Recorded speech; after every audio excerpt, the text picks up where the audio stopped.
All right.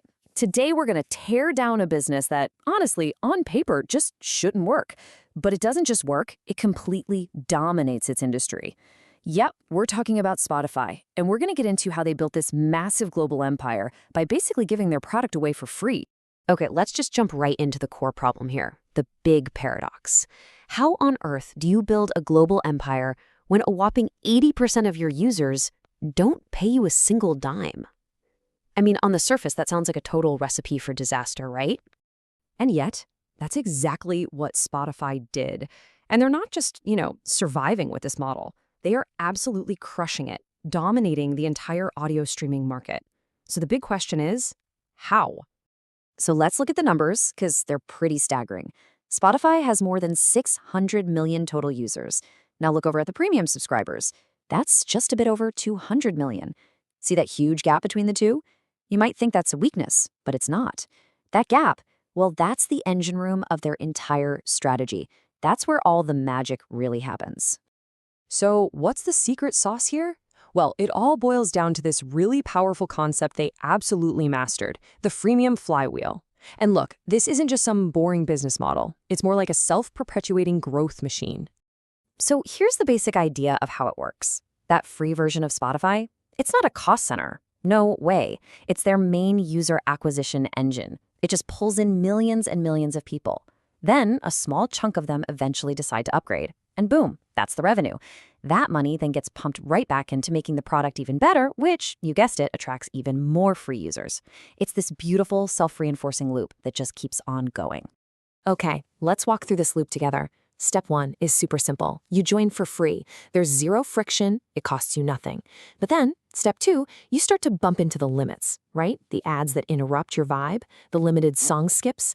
That's what creates the motivation to upgrade, which leads to step 3. A small faction of people like you say, okay, I'll pay, and they upgrade. That's where the money comes from.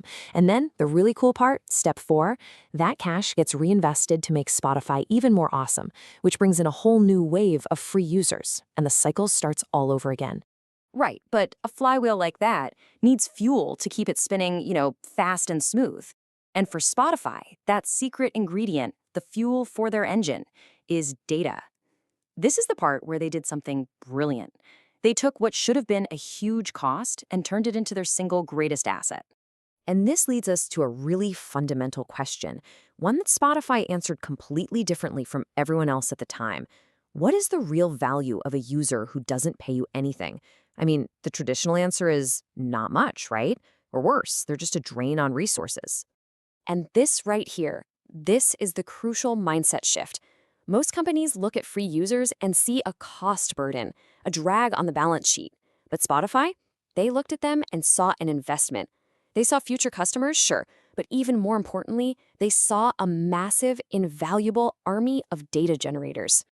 And this really gets to the absolute heart of their competitive advantage. I mean, think about it for a second. Every music streaming service has pretty much the same library of songs, right? Apple Music, Spotify, they all have the hits. So the music itself, that's not the real differentiator. Spotify's true product, their secret weapon, is personalization. And where does that personalization come from? It's powered by all that data from those hundreds of millions of free users. Every single song you skip, every playlist you create, every track you listen to, it all gets fed into the algorithm. And that's how they create these features that feel like actual magic, like your Discover Weekly or your daily mixes. It's like they know what you want to hear even before you do. And that creates this incredible retention mode. Basically, it makes it so good, you never want to leave. And that's something that is so hard for competitors to copy. Okay, so they've got you hooked. The personalization is amazing, you're loving it. What's the next step? Getting you to pay, of course. And Spotify's approach here is just a masterclass in being subtle. They don't shove it in your face, they just gently nudge you in the right direction. How do they do that? Well, they very cleverly design these specific, calculated pain points right into the free experience. And you know exactly what I'm talking about. You're in the zone, perfect workout playlist going, and bam, an ad completely breaks your flow. That's a nudge. Or you try to skip that one song you can't stand, but nope, you're out of skips. That's another nudge. Or maybe the worst one. You're about to get on a plane and realize you can't download your music for the flight.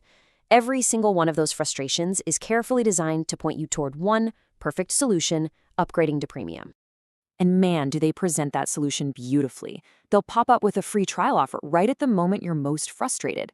They create these great bundled plans for students or families that make the price feel way more manageable. It's this really smart, low-pressure system that's built to do one thing: solve the exact problems that they themselves created in the free version. So, after all that, what are the big takeaways? What can we actually learn from this? Let's try to boil Spotify's success down into a simple blueprint with some key lessons that pretty much anyone building a product today can use. All right, lesson number one, and this one is huge. Your real asset isn't just your product, it's the data about how people use your product. Spotify built their fortress, their defensible moat, not on having the rights to music, but on understanding the behavior of hundreds of millions of users, most of whom, remember, weren't even paying them a dime. Okay, lesson number 2. You have to use that data to create an experience that's so personalized, users feel like they can't live without it. See, when a product really gets you, it stops being just a tool or utility, and it becomes a habit. And that is how you build real loyalty and keep people around for the long haul. And finally, lesson 3. Start thinking in loops, not funnels. A typical sales funnel is leaky, right? You pour a ton of users in at the top, and just a few paying customers drip out the bottom. You constantly have to find more people to pour in. But a growth loop, that's a self-sustaining engine. The output of one cycle, the money from people who upgrade, becomes the fuel for the next cycle because it helps you improve the product, which then attracts new users. And that's how you get exponential growth, not just slow, linear growth. This quote just sums it all up perfectly. In a market where pretty much everyone was offering the exact same thing, a library of music, Spotify won because they weren't playing the same game as everyone else. They focused on a better user experience, on incredible recommendations, and on a smarter, more sustainable growth strategy. So I'll just leave you with this one final thought. The next time you open up Spotify, ask yourself, are you just using a music app? Or are you interacting with one of the most brilliant and effective growth systems ever designed? Because once you see it that way, it kind of changes everything.